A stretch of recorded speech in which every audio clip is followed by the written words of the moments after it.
This project was made possible through a grant from the Emily and William Muir Community Fund. In the 1940s, the sardine industry in Maine was big business. In addition to being vacation land, it had become sardine land as well. For several years, the U.S. military had purchased a large percentage of the annual catch to feed the GIs of World War II. In 1949, the Maine Sardine Council created a film to help expand markets here at home. Sardines were shown to be a healthy way to keep school kids happy, whether they brought their lunch or got it at school. Deans and teens were shown to be the ideal food for a working man on the go. They even included recipes for family meals.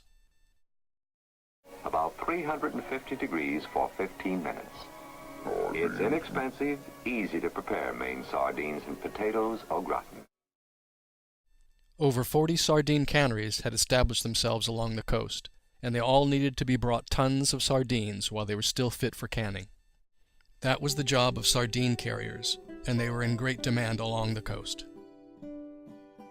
It has been estimated that over 100 sardine carriers worked the coast of Maine. This was the world that the Jacob Pike first met when she slid into the waters of Maine.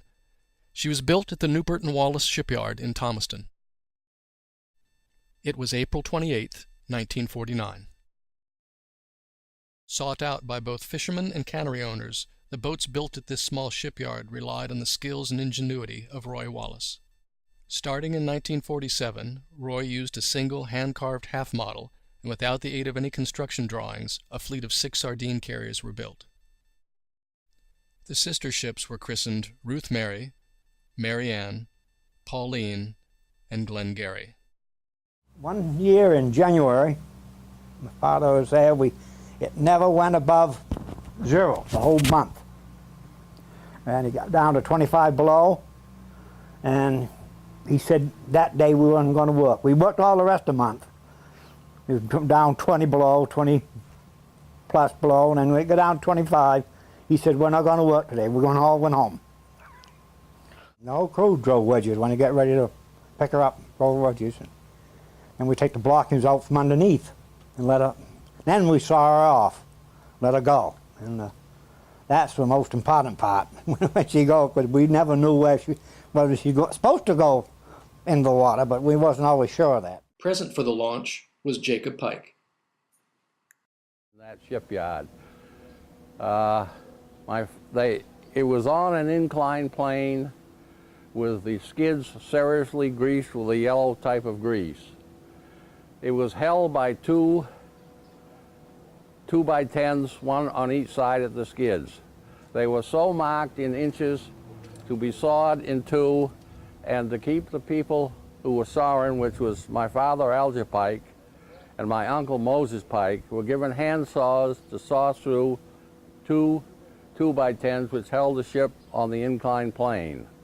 They would go down and they would call off the numbers, 1 inch, 2 inch, so the sawers would stay even.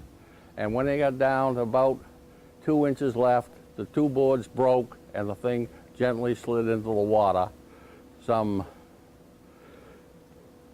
62 or 3 years ago. The first captain's last name was Lord, and his brothers were often aboard, helping. This gave the Pike the nickname House of Lords. The captain of the boat was Sherman Lord, Captain Sherman Lord. And he went with his father in 1936. That was the year I graduated. And I took over his garage. He had a garage. I took his garage over and he went fishing. Then he come back during the wintertime.